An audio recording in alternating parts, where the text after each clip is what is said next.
أشرف الأنبياء وسيد المرسلين سيدنا محمد وعلى آله وأصحابه أجمعين. اللهم صل على سيدنا محمد وعلى آل سيدنا محمد كما صليت على إبراهيم وعلى آل إبراهيم في العالمين إنك حميد مجيد.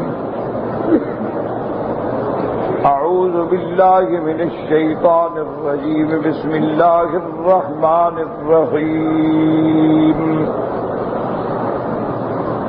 يا نساء النبي لستن كأحد من النساء إن اتقيتن فلا تخضعن بالقول فيطمع الذي في قلبه مرض وقلن قولا معروفا وقرن في بيوتكن ولا تبرجن تبرج الجاهلية الأولى وأقمنا الصلاة وآتينا الزكاة وأطعنا الله ورسوله إنما يريد الله ليذهب عنكم الرجس أهل البيت إنما يريد الله ليذهب عنكم الرجس أهل البيت ويطهركم تطهيرا.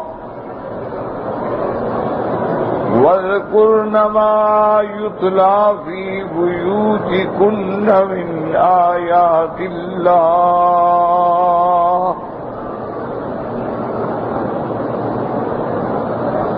واذكرن ما يتلى في بيوتكن من آيات الله والحكمة إن الله كان لطيفا خبيرا. قال المؤلف والمفسر رحمه الله تعالى أدام النفع بعلومه وعلومكم في الدارين آمين إلى أن قال هذه آداب أمر الله تعالى بها نساء النبي صلى الله عليه وسلم ونساء الأمة تبع لهن في ذلك. اب مفسر رحمۃ اللہ علیہ فرماتے ہیں یہ آداب ہیں جن کا اللہ تبارک و تعالی نے حضور صلی اللہ علیہ وسلم کی ازواج مطہرات آپ کے بیویوں کو حکم دیا اور ساری امت کی عورتیں جو ہیں وہ بھی ان کے تابع ہیں. یعنی یہ حکم جو ہے صرف حضور کی بیویوں کے لیے نہیں ہے بلکہ یہ حکم حضور کی بیویوں کو مخاطب فرمایا گیا اور تمام امت کی عورتیں جو ہیں قیامت تک اس کے تابع ہیں. وقال تعالی مخاطبا لنساء النبی صلی اللہ علیہ وسلم. اب اللہ تبارک و تعالی نے خطاب فرمایا ہے ازواج رسول صلی اللہ علیہ وسلم کو. اسی لیے علماء کرام نے لکھا ہے کہ حضور صلی اللہ علیہ وسلم کی امت کو جو شرف ملا ہے وہ کسی امت کو نہیں ملا. کنتم خیر امت، سب امتوں میں سے بہتر امت جو ہے وہ حضور کی امت ہے. اسی لیے حضور نے فرمایا کہ انا خاتم النبیین وانتم خاتم الامم.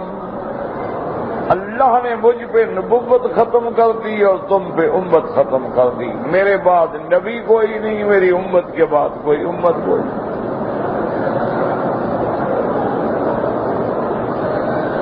اور حضور صلی اللہ علیہ وسلم یا آپ کے صحابہ اسی طرح ہر پیغمبر حضرت نوح علیہ السلام سے لے کر میرے آقا تک جتنے پیغمبر گزرے ہیں وہ پوری اپنی امت کے لیے ایک نمونہ ہیں، اپنی امت کے لیے مقتدا ہیں، اپنی امت کے لیے پیشوا ہیں، اپنی امت کے لیے رہنما ہیں، اور اسی طرح ان کے صحابہ۔ اب چونکہ حضور کی نبوت بھی قیامت تک، امت بھی قیامت تک، تو حضور کا ہر عمل جو ہے وہ نمونہ بھی قیامت تک۔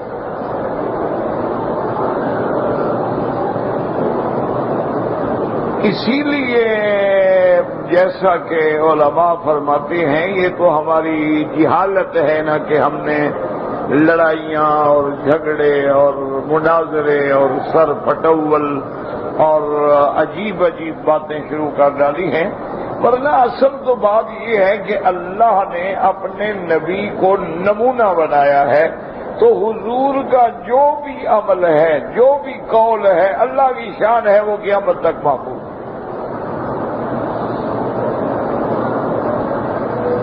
کسی بھی مسئلے میں دیکھ لیں تو اس میں کوئی جھگڑے والی تو بات ہی نہیں۔ تو اب حضور کی امت یہ شان مصطفیٰ ہے کہ پہلے زمانے میں جتنے حکم آتے تھے اللہ انبیاء کو دیتے تھے، اللہ نبی کو خطاب فرماتے یا زکریا انا نبشرک بغلام، سیدھا زکریا علیہ السلام، یا یحییٰ خذ الکتاب بقوہ، حضرت یحییٰ علیہ السلام کو خطاب۔ اسی طرح یا ابراہیم قد صدقت الرؤیا انا كذلك نجزي المحسنين یا آدم اسکن انت وزوجک الجنہ۔ تو اللہ نبی کو خطاب فرماتے تھے کہ اپنی امت کو سمجھا دیں یہ اللہ کا شان ہے اور حضور کی امت کی شان ہے، اور حضور کی وجہ سے یہ شان ہے کہ اللہ نے اپنے نبی کو بھی خطاب کیا، ایمان والوں کو بھی خطاب کیا، یا ایھا الذین آمنوا یا ایھا الذین آمنوا یا ایھا الذین آمنوا۔ اور اسی طرح اللہ نے حضور کی بیویوں کو بھی خطاب فرمایا۔ تو جہاں آداب ہیں وہاں رفعت شان بھی تو ہے کہ اللہ براہ راست حضور کی بیویوں کو ہدایات دے رہے ہیں۔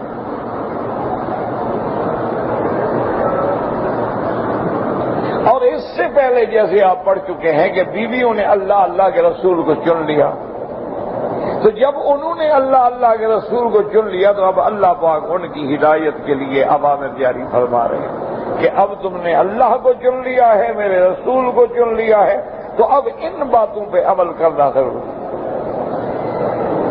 اور قیامت تک کی جو عورتیں ہیں وہ تمہارے تابع ہیں۔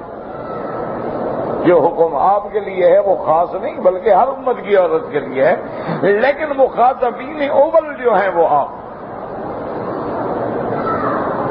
اب دیکھیں نا بہت ساری آیتوں میں اللہ نے شرک کی مذمت کی، مشرکین کی مذمت کی۔ مشرکین تو ابو جہل اینڈ کمپنی تھی نا، اس کا معنی یہ ہے کہ بس صرف ان کو روکا جائے، بعد والے کرتے رہیں۔ تو مخاطبین اول جو ہیں وہ لازمی بات ہے، اس وقت وہ ہوں گے جو موجود ہیں، لیکن اسی لیے علماء کہتے ہیں کہ العبرۃ بعموم اللفظ لا بخصوص السبب، سبب کو نہ دیکھا کرو، حکم جو ہے وہ عام ہوتا ہے قیامت۔ اب اللہ نے مثلا نبی کو خطاب فرمایا یا ایھا النبی اذا طلقتم النساء، حضور نے تو کبھی بیوی کو طلاق ہی نہیں دی، حضور نے جتنے نکاح فرمائے ہیں طلاق تو نہیں ہوئی، صرف ایک بیوی کا مسئلہ آتا ہے کہ جس کے بارے میں، اور وہ بھی عجیب طلاق ہے، یعنی نکاح تو ہوا ہے لیکن ابھی رخصتی ہو کر حضور کے ساتھ ان کی ملاقات، جو پہلی ملاقات، اسی میں حضور نے فرما دی الحقی باہلک۔ اس کی زبان سے ایک لفظ نکل گیا، غلطی سے حضور کو ناگوار، حالانکہ وہ بیچاری نے غلطی سے بات کی، اس کو پتہ نہیں، لیکن بہرحال اللہ کو یہی منظور ہوگا کہ جیسے نکاح سنت رسول ہے، کوئی ایک نمونہ طلاق کا بھی آ جائے تاکہ اس نے بھی تو قیامت تک سنت بننا ہے۔ اللہ کی ہر حکمت ہے، اسی لیے لڑا نہ کریں۔ کوئی آدمی آمین زور سے کہہ رہا ہے، کوئی ایسا کہہ رہا ہے، میرے پاس کوئی یہ دونوں محبوب ہیں کہ وہ بھی عمل کر رہے ہیں، ان کے پاس ایک حدیث ہے، ان کے پاس قرآن ہے، دونوں یا قرآن پہ عمل کریں، حدیث پہ جھگڑا کس بات کا، لڑائی کس بات کی؟ تو اس لیے اب دیکھیں کہ نبی کی بیویوں کو اللہ نے براہ راست خطاب کیا، یہ کتنا بڑا شان ہے کہ پہلے تو اللہ نے فرمایا تھا کہ میرے نبی آپ کہیں اپنی بیویوں سے، اللہ نے خود خطاب نہیں فرمایا، یا ایھا النبی قل لازواجک، آپ فرمائیں اپنی بیویوں کو۔ جب انہوں نے اللہ کو چن لیا، اب اللہ خود خطاب فرما رہے ہیں، یا نساء النبی لستن کاحد من النساء، اللہ میرے نبی کی بیویاں آپ کوئی عام عورتیں تو نہیں ہیں نا کہ آپ دنیا کی کوئی عورت تمہاری مثل بن ہی نہیں سکتی۔ اب اسی مسئلے میں بھی اختلاف ہے، یاد رکھیں، اختلاف کا معنی جھگڑا نہیں ہوتا، یہ جاہل لوگ سمجھتے ہیں، اختلاف کی بات آتی ہے اختلاف کی جھگڑا، اختلاف علم کا ہوتا ہے، فہم کا ہوتا ہے، سوچ کا ہوتا ہے۔ اب دیکھیں نا، آپ کی کورٹ میں ایک قانون پیش ہوتا ہے، دونوں طرف وکیل کھڑے ہیں، ایک وکیل یہ تشریح کر رہا ہے، ایک وکیل یہ تشریح کر رہا ہے، وہ بھی قانون کے حوالے دے رہا ہے، وہ بھی قانون کے حوالے دے رہا ہے، لیکن دونوں کا فہم تو الگ ہے نا، فہم تو جدا ہے، دماغ تو جدا ہے۔ اچھا، جو جج بیٹھا ہے سمجھنے کے لیے، اس کا دماغ اپنا ہے۔ تو اصل میں یہ علم کا اختلاف ہوتا ہے، یہ جھگڑے والا اختلاف نہیں ہوتا جو لوگوں نے بنا رکھا ہے۔ تو کہ یہاں قرآن نے صاف کہا، یا نساء النبی لستن کاحد من النساء، تو اب یہ قرآن کی آیت دلیل ہے اس بات کی کہ حضور کی عورتوں سے کوئی دنیا کی عورت افضل، تو اللہ کہہ رہا ہے کہ تم عورتوں عام عورتوں کی طرح تو نہیں ہونا۔ تو اس وجہ سے علماء فرماتے ہیں کہ حضور کی بیویاں جو ہیں وہ تمام دنیا کی عورتوں سے افضل ہیں۔ اب دماغ میں رکھے بات کو، قرآن سمجھا کریں، سارا قرآن پڑھ جاؤ نا اور سمجھ کچھ نہ آئے، اس سے بہتر ہے کہ ایک آیت سمجھ لیں، اور اس کا طریقہ یاد رکھو یہ ہوتا ہے کہ جو میرے اردو خواہ بھائی ہیں جن کو عربی سے تعلق نہیں ہے، ان کے لیے آسان تفاسیر جو ہے نا وہ معارف القرآن ہے، تفسیر معارف القرآن مفتی محمد شفیع صاحب رحمۃ اللہ علیہ کی۔ اسی طرح ایک اور بھی تفسیر معارف القرآن ہے حضرت محمد ادریس کاندہلوی رحمۃ اللہ علیہ کی، دونوں کا نام ایک ہے۔ بہرحال یعنی یہ آسان ہے، تفسیر تو دنیا میں اللہ کا شکر ہے کئی ہیں، لیکن جو عام فہم تفسیر ہے، جو عام یعنی اچھے پڑھے لکھے آدمی کے دماغ میں بیٹھ سکتی ہے، لیکن وہ کیسے بیٹھے گی کہ روزانہ ایک قاعدہ بنا لیں کہ مثلا میں نے 4 آیتوں کا ترجمہ پڑھنا ہے، بس روز صرف 4 آیتوں کا پڑھیں، لیکن اس کو بار بار پڑھیں۔ جب ایک دن پڑھو گے، دوسرے دن پڑھو گے، تیسرے دن پڑھو گے تو اب ذرا بات سمجھ آنی شروع ہوگی۔ یہ نہیں ہوتا کہ بس ایسے ترجمہ پڑھتے جاؤ گے تو سمجھ آ جائے گا، ایسا تو نہیں ہوتا۔ اس پر نظر ڈالیں، اور جب وہ ترجمہ پڑھنے بیٹھے نا بالکل علیحدہ، تنہائی ہو، باوضو ہوں، رخ قبلے کی طرف ہو، اللہ کا قرآن سامنے، تفسیر اونچے مقام پہ رکھی ہو، انتہائی ادب کے ساتھ ہر چیز سے توجہ ہٹا کے دماغ کو خالص اللہ کے قرآن میں لگائیں، کیونکہ قرآن پڑھنے کا معنی ہے اللہ سے کلام کرنا۔ تو جب بندہ اللہ سے کلام کر رہا ہو تو پھر ادھر ادھر توجہ کا کیا معنی؟ پوری توجہ، اور توجہ کے ساتھ پہلے قرآن پاک کے متن پڑھیں، آیات پڑھیں، اس کے بعد ترجمہ پڑھیں، ترجمے کے بعد پھر تفسیر پڑھیں، اور اسی کو دہرائیں 1 دفعہ 2 دفعہ 3 دفعہ 4 دفعہ 5 دفعہ۔ اس محنت سے اگر تم نے 2 پاروں کا بھی مطالعہ کر لیا تو اللہ کا قرآن پھر سمجھنا آسان ہو جائے۔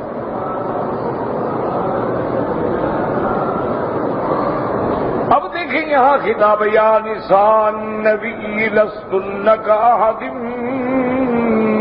من النساء،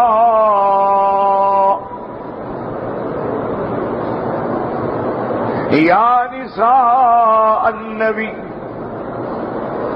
اللہ نے خطاب فرمایا کہ تم دوسری عورتوں کی طرح نہیں ہو۔ کیا مانا؟ تم سب سے اعلیٰ، سب سے افضل، سب سے اکمل لو۔ تو اب یہ آیت دلیل بنتی ہے اس بات کی کہ حضور کی بیویاں جو ہیں وہ کائنات میں تمام دنیا کی عورتوں سے افضل ہیں۔ لیکن قرآن دوسری جگہ فرماتا ہے بی بی مریم کے بارے میں، ان اللہ اصطفاکی وطہرکی واصطفاکی علی نساء العالمین۔ اللہ فرماتی ہیں کہ بی بی مریم اللہ نے تمہیں چن لیا ہے، اصطفاکی وطہرکی، تمہیں پاک رکھا ہے، واصطفاکی، اور تمام عالمین دنیا کی عورتوں پہ تمہیں چن کے زیادہ فضیلت دے دی ہے۔ تو اب اس آیت سے مراد یہ ہوتی ہے کہ بی بی مریم سب سے افضل ہے۔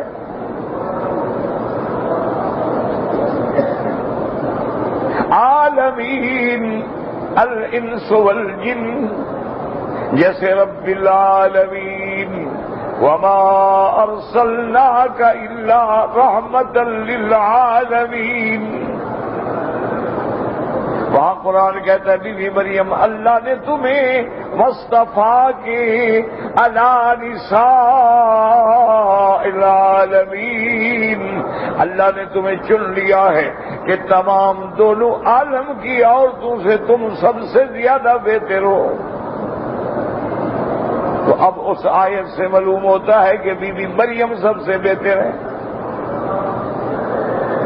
اور اسی طرح ایک حدیث ہے میرے آقا رحمت دو جہاں محبوب دو عالم سیدنا محمد مصطفیٰ صلی اللہ علیہ وسلم کی، آپ نے فرمایا کہ بطور فضیلت، بطور کاملیت جو دنیا میں عورتیں گزری ہیں، فرمایا سیدہ مریم، سیدہ خدیجہ بنت خویلد، اور سیدہ فاطمہ الزہرا، اور سیدہ آسیہ زوجۃ فرعون۔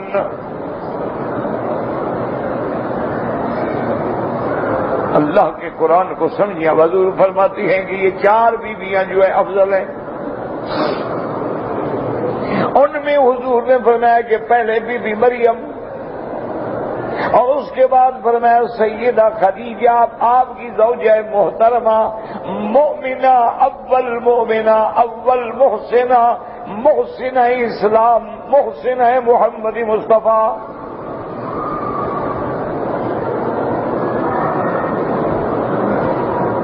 سیدہ خدیجہ بڑی شان والی بیوی ہیں جن کے حضور پہ احسان ہے، اسلام پہ احسان ہے، مسلمانوں پہ احسان ہے۔ اور پھر حضور کی تمام اولاد کی ماں جو ہے وہ سیدہ خدیجہ ہے۔ حضور کے 2 بیٹے، حضور کی 4 بیٹیاں، تمام کی ماں جو ہے وہ سیدہ خدیجہ بنت خویلد ہے۔ یہ قبیلہ اسد کی سردار ہیں، اسدیہ ہیں، بنو اسد قبیلے سے تعلق ہے۔ اور سرزمین حجاز کی انتہائی متمول سرمایہ دار اور باعزت باحیا خاتون ہیں.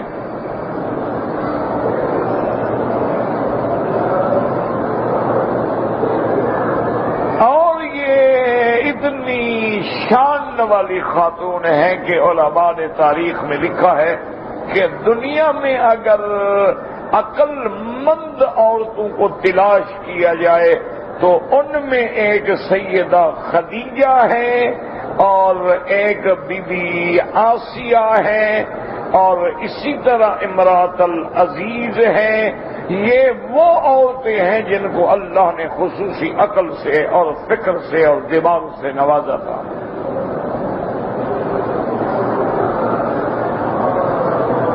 انہوں نے کہا کہ اسی طرح بنت شعیب ہیں. یاد رکھیں کہ سیدہ خدیجہ کو اللہ نے اتنی عقل سے نوازا تھا کہ جب حضور کو دیکھا اس وقت کوئی شریعت نہیں تھی، احکام نہیں تھے، پردہ نہیں تھا، اور ابھی تو حضور کو نبوت بھی نہیں ملی، آپ کی عمر 25 سال تھی، تو آنا جانا قبائل کا ایک دوسرے کے ساتھ تھا.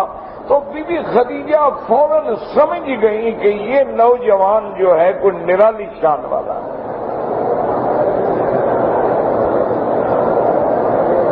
اس لیے انہوں نے حضور کو بلایا، خود بلایا کہ یا محمد صلی اللہ علیہ وسلم، لوگ مجھ سے مال لے کے تجارت کرنے کے لیے جاتے ہیں، آپ کیوں نہیں جاتے؟ آپ بھی نوجوان ہیں ماشاءاللہ، آپ بڑے سوچ والے ہیں، فکر والے ہیں، تجارت کریں. تجارت کرنا تو اچھی بات ہے. حضور نے فرمایا کہ خدیجہ ایک تو میرے پاس پیسہ نہیں ہے اور دوسرا مجھے تجربہ نہیں ہے. تو بی بی خدیجہ نے کہا کہ یا محمد یہ مسئلہ تو مشکل نہیں ہے، دونوں حل ہو سکتے ہیں. حضور نے فرمایا کہ ان کا پیسہ میں دے دیتی ہوں اور تجربہ تو کریں گے تو آئے گا، کرنے سے پہلے تجربہ کیسے آ جائے؟ سمندر کے کنارے پہ کھڑے رہو تو تیرنا تھوڑا آئے گا، دریا میں چلو گے تو تیرو گے نا، پھر اللہ کی مرضی تیر جائے یا ڈوب جائے. تو انہوں نے کہا ٹھیک ہے. اب حضور کو پیسے دے دیے اور اپنا ایک غلام جو تھا اس کو ساتھ بھیجا. انہوں نے کہا کہ دیکھو تمہاری ذمہ داری یہ ہے کہ تم نے مجھے واپس رپورٹ دینی ہے حضور کی ہر حرکت کی، اٹھنا بیٹھنا لیٹنا سونا، بے شراب بولنا بات کرنا، تم نے مجھے پورا نقشہ دینا ہے سفر کا. تو یہ کمال فراست ہے کہ بی بی تاڑ گئی حضور پاک کو دیکھتے ہوئے. واپس آئے وہ بی بی خدیجہ نے خود پیغام بھیج دیا کہ یا محمد میں آپ سے نکاح کرنا چاہتا ہوں.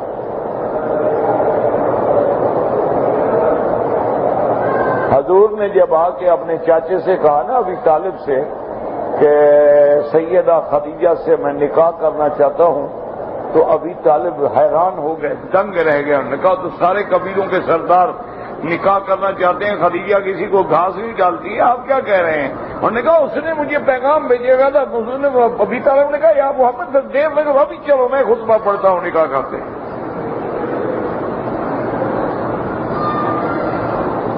اتنے بڑے گھرانے کی عورت آپ کو پیغام دے رہی ہے تو پھر دیر کس بات کی؟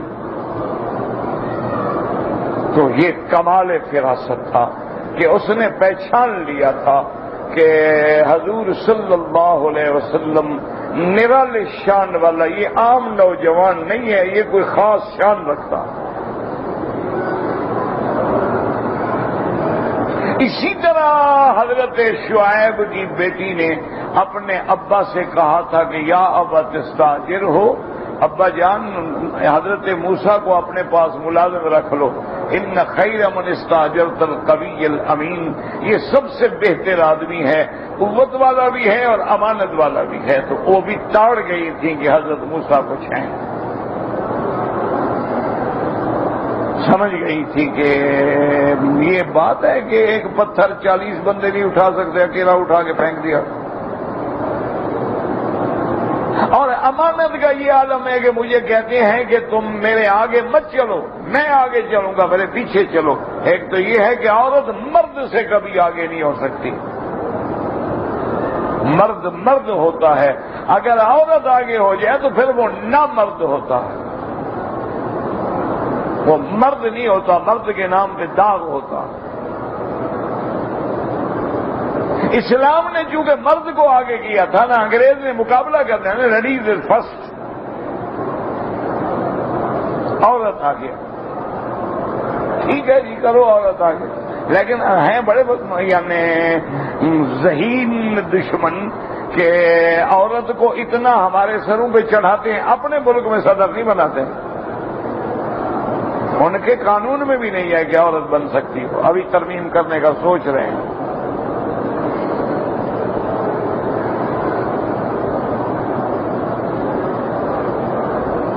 اب جناب اندازہ کریں کہ اس بی بی کا پہچان لینا یہ فراست تھی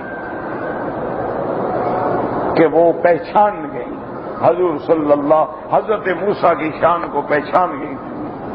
اسی طرح بی بی خدیجہ نے حضور صلی اللہ علیہ وسلم کو پہچانا، اور امرأۃ العزیز نے یوسف کو دیکھا تو کہا کہ ہاں عصائی انفعنا، یہ فائدہ دے گا۔ امرأۃ العزیز نے عزیز سے کہا ہر قیمت پہ خرید لو یوسف کو۔ اور اسی طرح بی بی آسیہ زوجہ فرعون نے جب موسیٰ علیہ السلام کو اس صندوق میں بند دیکھا تھا نا، دیکھتے ہوئے کہا قرۃ عین لی ولک، میری آنکھوں کی ٹھنڈک ہے۔ پہچان گئی بی بی کہ یہ تو شان والا بچہ ہے، یہ عام بچہ نہیں ہے۔ اللہ اکبر، اللہ نے جن سے کام لینا ہوتا ہے نا وہ بچپن میں ہی پہچانے جاتے ہیں، پیدا ہونے کے بعد ہی پہچانے جاتے ہیں۔ تو اب جناب دیکھیں کہ اب حدیث یہ کہتی ہے کہ بی بی مریم، بی بی خدیجہ، اور اس کے بعد بی بی فاطمہ الزہرا اور بی بی آسیہ۔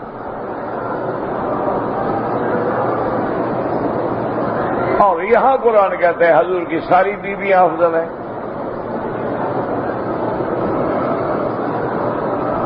تو اب اس کا جواب یہ ہے، یاد رکھو،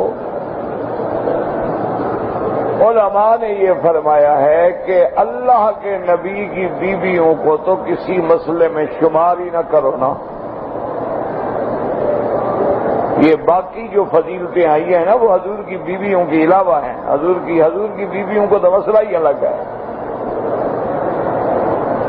اسی لیے مفسرین لکھتے ہیں کہ علی نساء الزمانے بی بی مریم افضل تھی، لیکن اپنے زمانے کے عورتوں میں، یعنی اس زمانے میں بی بی مریم سے افضل کوئی نہیں۔ کیوں سمجھے؟ تو اس لیے علماء کہتے ہیں کہ جب فضیلت کی بحث آئے نا، یا جب حسن و جمال کی بحث آئے، لاکھ یوسف کا حسن ہے لیکن میرے نبی سے کوئی نسبت نہیں، حضور کی بات ہی الگ ہے۔ حضور کے علاوہ ہم فیصلہ کریں گے کہ ساری دنیا سے زیادہ خوبصورت تھے حضرت یوسف، لیکن حضور کے سامنے تو مسئلہ ہی نہیں ہے۔ بی بی عائشہ کہہ رہی ہے کہ لو رأینا جمال محمد لقطعنا قلوبہن، کہ مصر کی عورتوں نے تو یوسف کو دیکھا تھا نا، میرے مدنی کو دیکھتی دلوں پہ چھڑیاں پھیر دیتی، انہوں نے تو انگلیاں کاٹی تھی نا، میرے نبی کو نہیں جو دیکھا۔ تو اس لیے یاد رکھیں کہ جیسے اللہ فرماتے ہیں بنو اسرائیل کو کہ ہم نے تم پہ بڑا انعام کیا، فضلناکم علی العالمین، اور ہم نے عالمین میں فضیلت دی، لیکن حضور کی امت افضل ہے۔ تو معنی یہ ہوگا کہ حضور کی امت، حضور کے اہل، حضور کی بیویاں، ان کو الگ رکھو، باقی کے معاملے تھے ان میں وہ افضل ہیں، ورنہ حضور کی جن سے نسبت ہو گئی، جب حضور سے کوئی افضل نہیں ہے تو حضور کی بیوی سے کون افضل ہو سکتا ہے؟ نہیں سمجھے؟ مثلا عیسیٰ علیہ السلام سے حضور افضل ہے یا عیسیٰ علیہ السلام؟ حضور افضل ہے، تو جب حضور افضل تو جو چیز حضور سے لگے گی وہ افضل۔ اس لیے علماء نے فرمایا کہ کوئی اختلاف نہیں ہے۔ اچھا، حضور پاک نے جو بیان فرمایا ہے تو حضور نے پھر ان چنے ہوں کا ذکر کر دیا ہے جس سے دوسرے کی نفی نہیں آتی۔ مثلا حدیث میں آتا ہے حیا عثمان، اس کا معنی یہ تھوڑا ہے کہ باقی صحابہ میں حیا نہیں تھا۔ اسی طرح مثلا آتا ہے صدق ابو بکر، کیا مانا باقی صحابہ صادق نہیں تھے؟ تو کسی کو اللہ نے صفت زیادہ دی ہوتی ہے، کسی میں صدق کی صفت زیادہ ہے، کسی میں سخاوت کی صفت زیادہ ہے، کسی میں شجاعت کی صفت زیادہ ہے، کسی میں فیصلہ کرنے کی قوت زیادہ ہے۔ لیکن یہ ہے کہ جب مجموعی طور پہ فیصلہ ہوگا تو جو شان میرے نبی کو ملی وہ کسی کو نہیں ملی۔ اس لیے اللہ نے فرمایا یا نساء النبی لستن کأحد من النساء ان اتقیتن، اور یاد رکھو یہاں حرف ندا ہے، اس لیے بعض علماء کہہ دیتے ہیں کہ دیکھو جب یا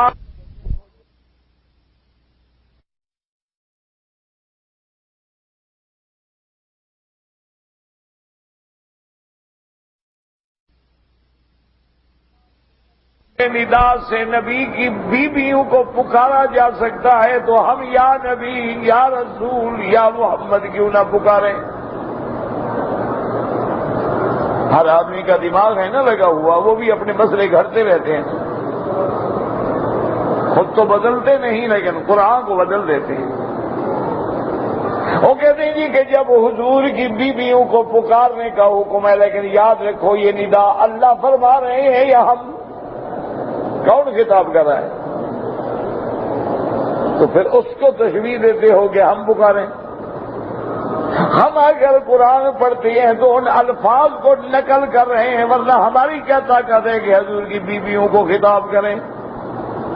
ہم تو وہ آیت نقل کے طور پہ پڑھ رہے ہیں کہ یہ اللہ نے فرمایا، ہم تو خطاب نہیں کر سکتے، نہ ہمیں طاقت ہے کہ ہم کہہ سکیں۔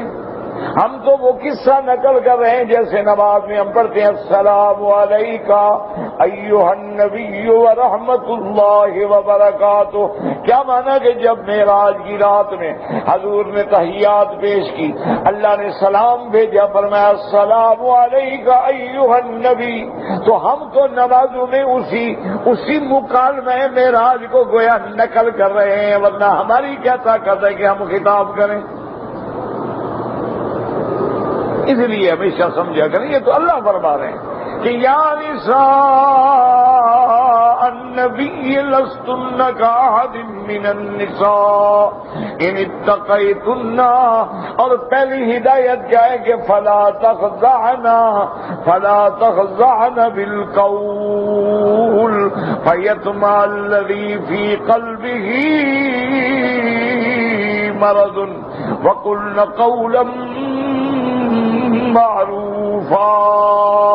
اب مفسر فرماتا ہے، اللہ فرماتے ہیں فإنہم لا یشبہہن احد من النساء، کوئی عورت ان کے مشابہ نہیں ہو سکتی، ولا یلحقہن فی الفضیلۃ والمنزلۃ، اور دنیا کی کوئی عورت فضیلت اور منزلت میں حضور کی بیویوں کا مقابلہ نہیں کر سکتی۔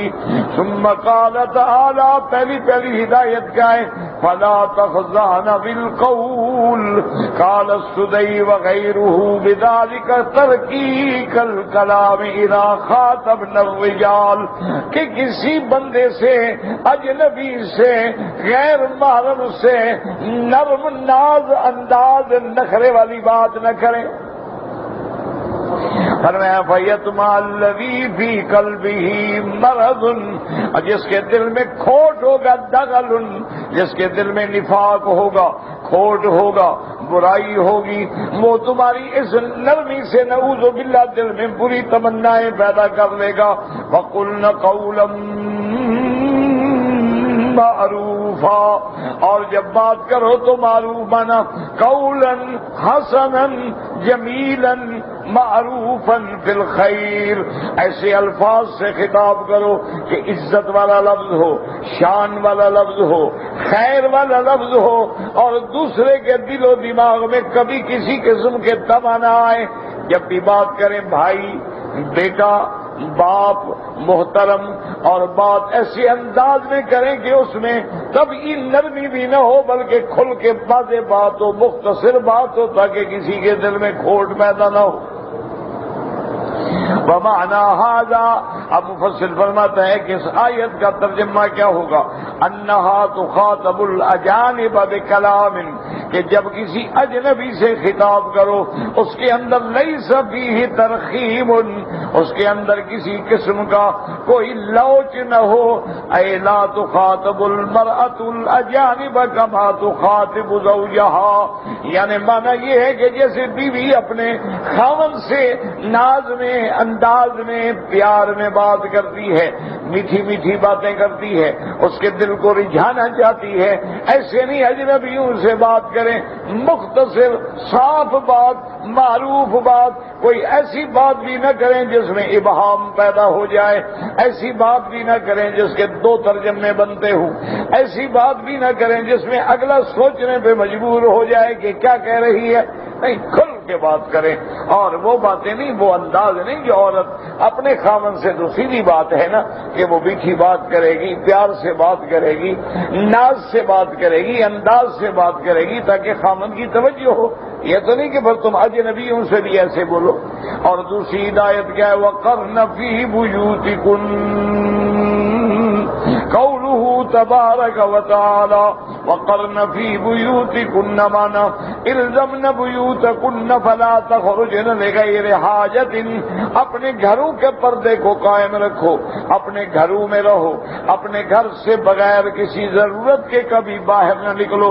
ومن الحوائج الشرعیۃ الصلاۃ فی المسجد بشرطہ، ہاں اگر کوئی شرعی ضرورت ہے، نماز کے لیے جانا ہے تو شریعت کے احکام کے مطابق باقاعدہ متحجبتاً، پردے کے ساتھ، چادر کے ساتھ، اور بغیر کسی میک اپ کے، بغیر کسی زینت کے، بغیر کسی سنگار کے، بغیر کسی خوشبو کے، بغیر کسی پاؤں میں پاجامے پہن کے، بغیر کسی پھول بوٹے بنا کے نہیں، بلکہ سادگی سے نکلے تو شریعت میں اجازت ہے کہ عورت مسجد میں آ سکتی ہے۔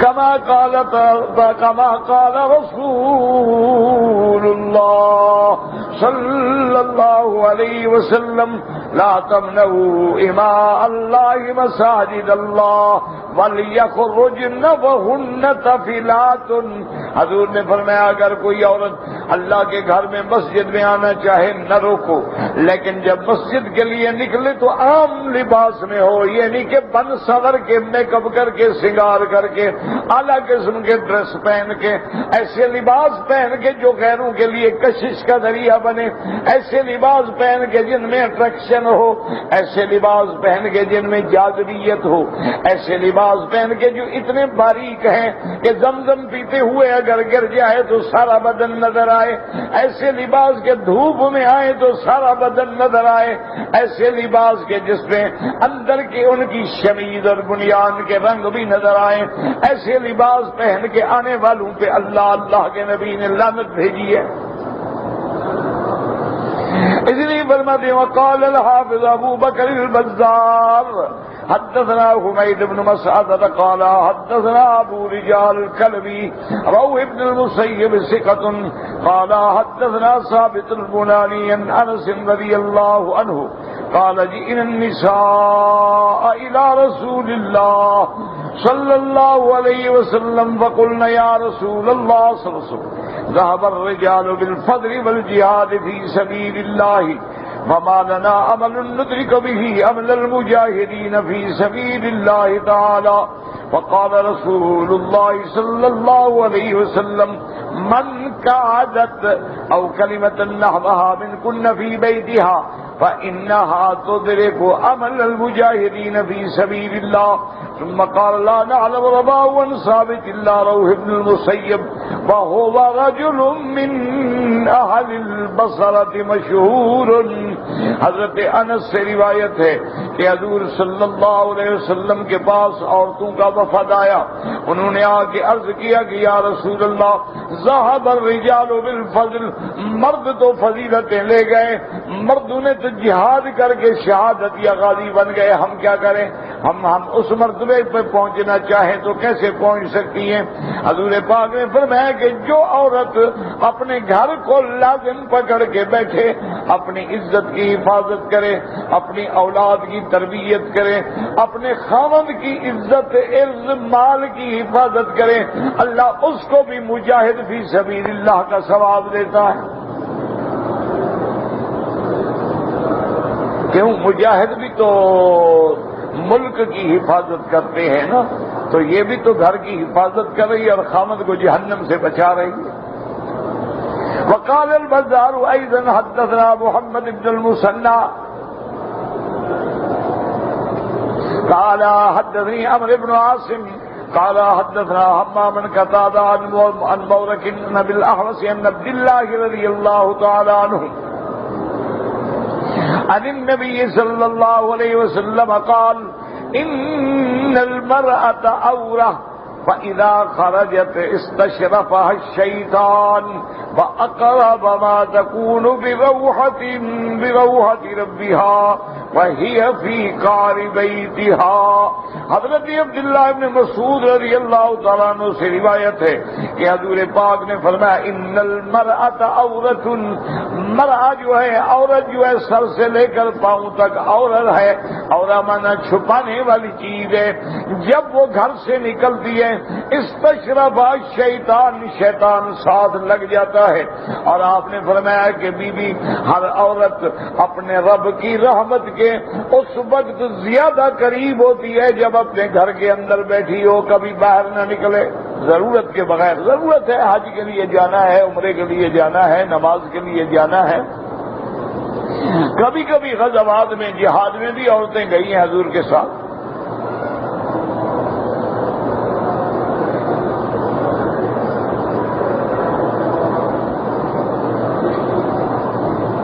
ورواه الترمذي عن بندار عمرو بن عاصم به نحوه وروى البزار بإسناده المتقدم وأبو داود أيضا عن النبي صلى الله عليه وسلم قال صلاة المرأة في مخدئها أفضل من صلاتها في بيتها وصلاة فی بیت افضل من صلاتها فی حجرتها وهذا اسناد جید. حضور نے فرمایا کہ عورت اپنے اصل اندر گھر یعنی مانا گویا کہ کمرے کے داخل مخدئها چھپنے والی جگہ میں نماز پڑھے وہ افضل ہے. یعنی گھر کے صحن میں پڑھے، اس سے برآمدے میں پڑھے افضل ہے، برآمدے سے کمرے میں پڑھے افضل ہے، کمرے سے پھر اندر والے کمرے میں پڑھے افضل ہے. یعنی جتنا وہ اپنے آپ کو چھپاتی جائے گی درجہ بڑھتا چلا جائے گا اللہ کے ہاں. وہذا اسناد جید، اس کی سند جو ہے الحمدللہ بہت اچھی ہے. تو عورت کے لیے یہ حکم ہے کہ عورت سر سے پاؤں تک حجاب میں رہے. پہلا حجاب گھر ہے اور دوسرا حجاب جو ہے وہ پردہ ہے.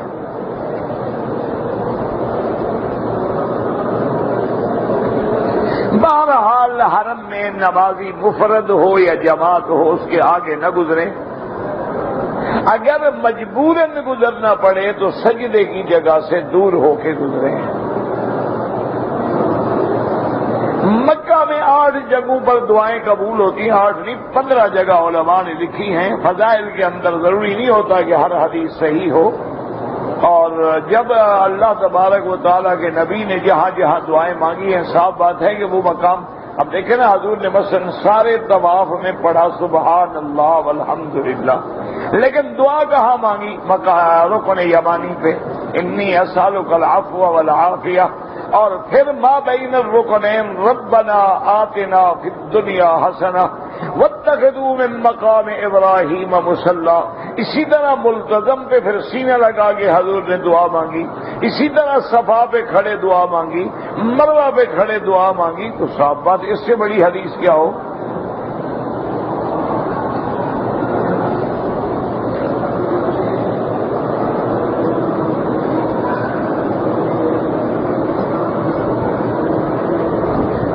آمینہ بی بی کا والد والدین بابا یہ مسئلہ اس طرح نہیں لکھا جاتا جیسے تم نے لکھا ہے، بہرحال ایسا کرو کہ دارالفتاء میں جا کے باقاعدہ لکھو سوال استفتاء کہ انا امرأۃ ماتت وترکت فلان فلان فلان فلان ولها من ارثها ومالها ونرجو منکم الاستفتاء کہ کیف تقسم اموالها بحکم الشرع. یہ دارالفتاء میں لے جاؤ، وہ آپ کو فتویٰ دیں گے.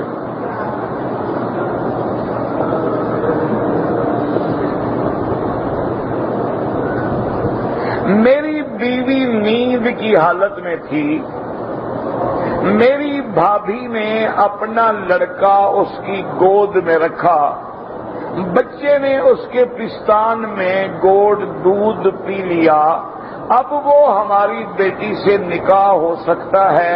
میرا بھائی بات یہ ہے کہ بات سمجھو کہ جب آپ کی بیوی کا اس نے دودھ پی لیا تو آپ کی بیوی کیا بن گئی؟ اس کی ماں بن گئی. تو اس کی جتنی اولاد ہے بہن بھائی بن گئی، ان کا نکاح کیسے ہو سکتا ہے؟ اچھا عورت سو رہی ہو یا جاگ رہی ہو، مسئلہ تو بچے کے دودھ پینے کا ہے. عورت سو رہی تھی تو کیا ہو گیا؟ بچے نے دودھ پیا، اور ماشاءاللہ تم ساتھ کھڑے تھے دیکھ رہے تھے کہ اس نے ایک گھونٹ پیا تھا. عجیب بات. اللہ کے بندے بالکل ناجائز ہے. یہاں حلال حرام کا مسئلہ آ جائے بالکل ہٹ جاؤ گے.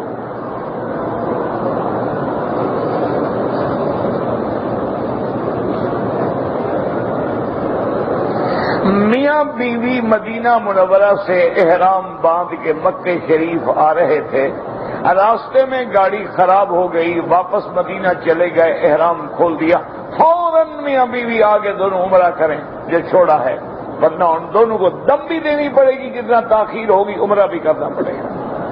یہ تھوڑا ہے مذاق ہے کہ گاڑی خراب ہو جائے احرام کھول دو.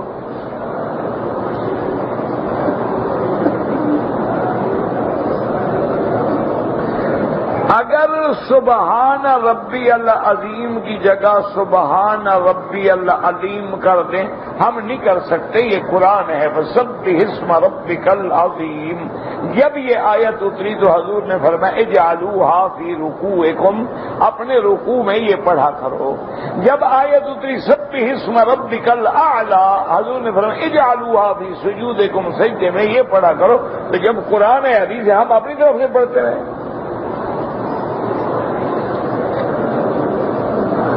طواف کے دوران بیت اللہ کو دیکھنا منع ہے. کیوں منع ہے؟ دیکھنے کا معنی یہ ہے کہ دیکھو یہ ہے کعبہ، اب تم ادھر رخ کر کے چلتے رہو دیکھتے رہو، یہ منع ہے. یہ نہیں کہ نظر پڑ جائے منع ہے، وہ بات کو سمجھا کرو. اور دوسرا یہ ہے کہ طواف نماز کے حکم میں ہے، تو جب نماز میں ادھر ادھر دیکھنا منع ہے تو طواف میں بھی منع ہے. سیدھی نظر رکھو اور چلو.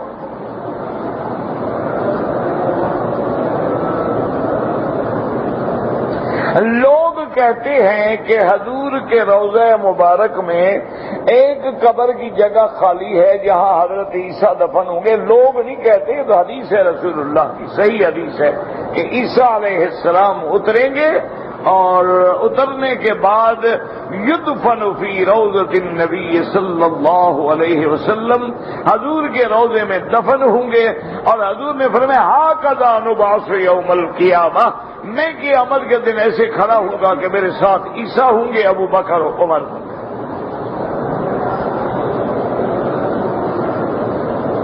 اگر دو آدمیوں نے عمرہ کیا ہے، دونوں نے طواف صفا مروہ کر لیا، ایک دوسرے کے بال کاٹ سکتے ہیں، اپنے بھی کاٹ سکتے ہیں، کوئی مسئلہ نہیں ہے. کہتے جی کہ نماز کے دوران میں جو امام قرآن پڑھتے ہیں ہم دل میں ترجمہ سوچتے رہیں. بالکل سوچتے رہیں، کوئی منع نہیں. معنی ہی قرآن سننے کا یہی ہے کہ غور کرو، فکر کرو.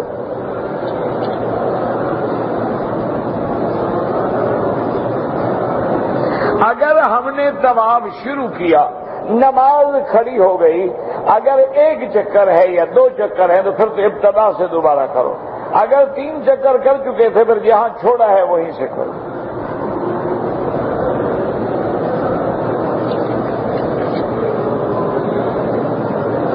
اگر نمازیں قضا ہیں بالکل قضا پڑھیں، یہ تھوڑا ہے کہ مکے میں پڑھنا پڑھیں۔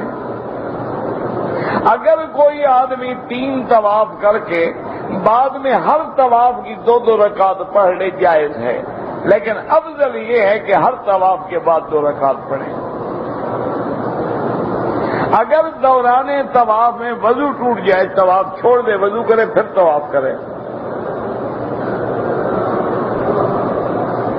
میں نے بڑے گناہ کیے ہیں، آپ کی تقریریں سن کے میں نے توبہ کی ہے، لیکن کبھی کبھی پھر بھی غلطی ہوتی ہے، انسان ہے اور اللہ کو توبہ کرنے والے بندے بڑے پسند ہیں۔ اگر غلطی 1000 بار بھی ہو پھر بھی توبہ کرو۔ توبہ نہ کرنا جو ہے یہ خطرہ ہے کہ اب جہنم آئے گا، لیکن توبہ توڑنے کے بعد بھی توبہ کر رہا ہے تو پھر بھی شکر کرے کہ ابھی دروازہ توبہ کا کھلا ہے۔ حضور نے فرمایا کلنا خطاؤون، ہم سب خطا کار ہیں، وخیر الخطائین التوابون، اور فرمایا خطا کرنے والوں میں بہتر لوگ وہ ہیں جو توبہ کرتے ہیں۔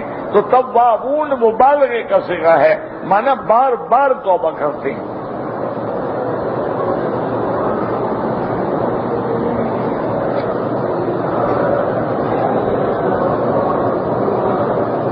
سنا ہے جو سب کچھ جو تم نے سنا ہے اس کا میں نے ٹھیکہ لیا ہوا ہے؟ نہیں، تم نے جو سنو وہ سارا میرے گلے میں ڈال دو۔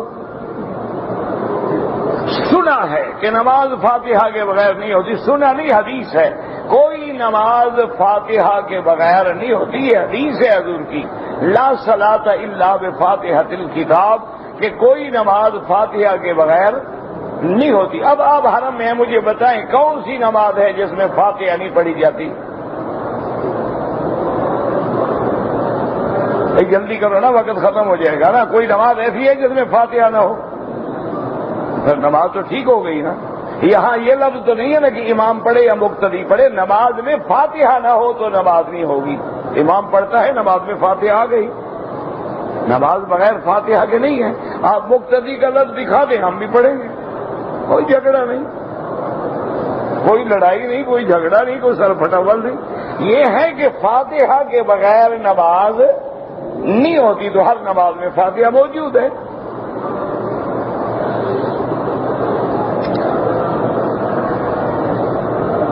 حضور پاک نے وتر پڑھے، ہاں بالکل پڑھے۔ آپ نے 13 رکعتیں کٹھی بھی پڑھی ہیں، 3 کٹھی بھی پڑھی ہیں، 2 پہ سلام پھیر کے 1 بھی پڑھی ہے، ساری حدیثیں موجود ہیں۔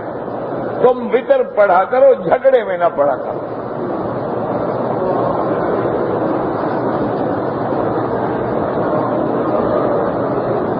چار رکعت سنت کو حضور نے ملا کے بھی پڑھا ہے، 2 رکعت کر کے بھی پڑھا۔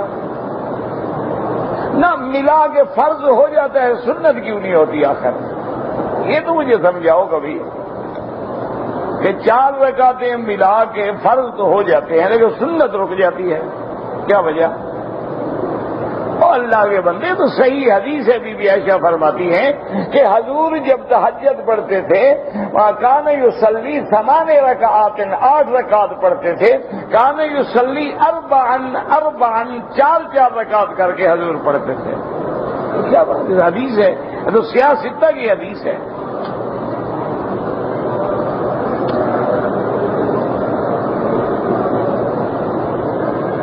اگر کسی نے کمپنی والے نے کام کے لیے آپ کو ریاض سے جدہ بھیجا، عمرہ نہیں کیا، کوئی بات نہیں۔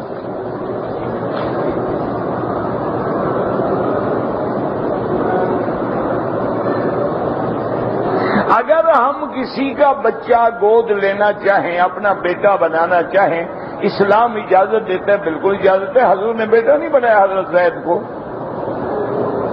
لیکن اس کا نام وہی رہے گا جو اس کے باپ کا ہے، تمہارا نام نہیں آئے گا اس کے آگے۔ وہ تمہارا منہ بولا بیٹا تو ہوگا لیکن حقیقی بیٹا نہیں ہوگا۔ اور جب بڑا ہو جائے گا تمہاری بیوی کو بھی پردہ کرنا پڑے گا، یہ نہیں کہے گی کہ ہم نے پالا تھا۔ یہ سلبی بیٹا نہیں ہے، یہ منہ بولا بیٹا ہے۔ اس کے لیے اس کے باپ کا نام ہمیشہ آگے لگے گا، تمہیں حق نہیں پہنچتا کہ اس کے آگے اپنا نام لکھوا دو۔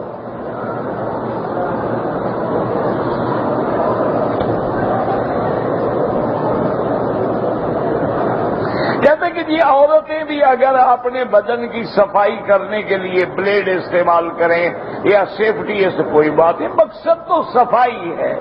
یہ مقصد نہیں ہے کہ آپ کیا استعمال کریں اور کیا استعمال نہ کریں، مقصد ہے انسان کے بالوں کی صفائی۔ وہ دوائی سے کر لیں، وہ بلیڈ سے کر لیں، وہ سیفٹی سے کر لیں، وہ مرد کر لیں، عورت کر لیں، اس میں تو کوئی مسئلہ نہیں ہے۔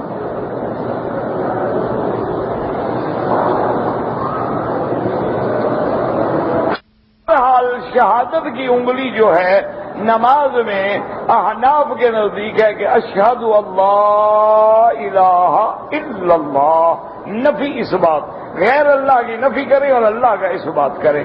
اور بعض علماء چونکہ لفظ آتے ہیں حدیث میں کانا یحرکو، وہ کہتے ہیں ماضی کا صیغہ ہے لہذا وہ ہلاتے رہتے، کوئی ایسی بات نہیں۔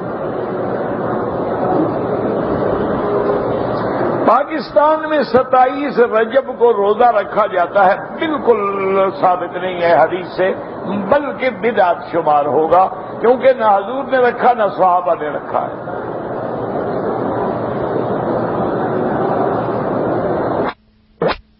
جو نہیں کرتے اللہ دعا کرو سب کو نمازی بنائے بس۔ میں حج پہ آؤں تو اپنی بیوی کے ساتھ بھابھی کو لا سکتا ہوں؟ بالکل نہیں۔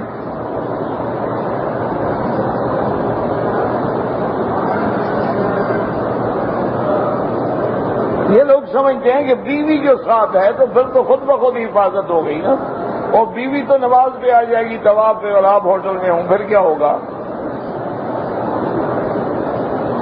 اور جب اسلام نے کہا ہے کہ دیور بھابھی کے لیے موت ہے تو پھر موت سے بچنا چاہیے نہ کہ موت کو ساتھ لانا چاہیے۔ داڑھی کو کالا خضاب لگائیں، کالا نہ لگائیں، باقی جو بلدیا لگائیں۔ نماز کی حالت میں سجدے والی جگہ پہ نظر رکھیں۔ نماز میں ہاتھوں کو بار بار حرکت نہ دیں، نماز سکون کا نام ہے، جتنا سکون ہوگا، خشوع ہوگا، خضوع ہوگا، اتنا زیادہ اجر ہوگا۔ حیض میں عورت کو احرام باندھنا جائز تھا، اور کیا احرام باندھنا تھا؟ وہ عورت نے چادریں باندھنی ہوتی ہیں۔ عورت حیض میں بھی ہو تو غسل کر کے لبیک اللہم لبیک لبیک لا شریک لک لبیک نماز نہ پڑھے، کچھ بھی نہ کرے، صرف لبیک پڑھتی رہے، دعا مانگتی رہے، مکے میں آ کے ہوٹل میں بیٹھ جائے، جب پاک ہو غسل کرے، عمرہ کر لو۔ آپ کا میقات کا عمرہ بھی گیا اور آپ نے احرام نہیں باندھا، آپ عمرہ بھی ادا کریں، ایک دم بھی ادا کریں۔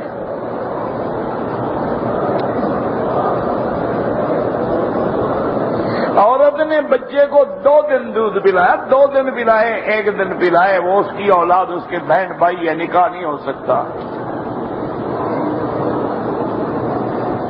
نبی پاک کو حضور کہنا جائز ہے، یہ حضور کا معنی حاضر ناظر نہیں ہوتا۔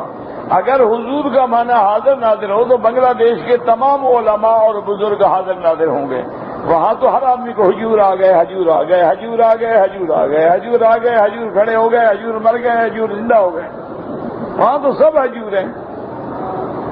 اس سے حاضر ناظر ثابت نہیں ہوتے تمہارے حضور کہنے سے۔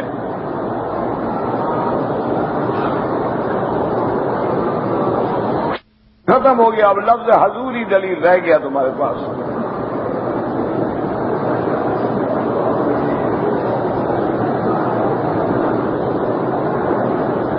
کہتے ہیں جی کہ بعض لوگوں نے نیشنلٹی حاصل کرنے کے لیے اپنے مسلمان بیٹوں کا نام مسیح رکھا، باپ کا نام جارج مسیح لکھ کے عیسائی بنا کے بھیجا۔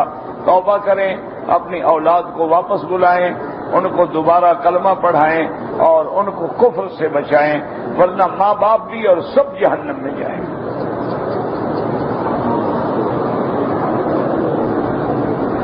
عورتوں کو قبرستان جانا چاہیے؟ بالکل نہیں، عورتیں نرم دل ہوتی ہیں، قبرستان میں جانے سے خطرہ ہوتا ہے کہ ماں بیلا کریں، بے ادبی کا ذریعہ بنیں، بدعات کا ارتکاب کریں۔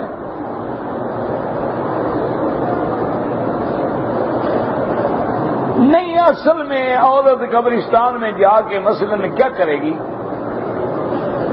ایک تسلی ہے، وہ ایک مثال مشہور ہے نا کہ ایک آدمی کہتا ہے میں گزرا، میں نے دیکھا کہ ایک عورت جو ہے قبر پہ بیٹھے ہوئے پنکھا ہلا رہی ہے قبر پر۔ وہ کہتا ہے میں گھوڑا روک کے کھڑا ہو گیا، میں نے کہا کہ اس دور میں بھی ایسی با وفا عورتیں ہیں جو خاوند کے مرنے کے بعد بھی بیچاری پنکھا کر رہی ہے۔ میں قریب گیا، میں نے کہا بی بی تم ماشاءاللہ بڑی وفادار۔ اس نے کہا خاوند نے کہا تھا میری قبر خشک ہونے سے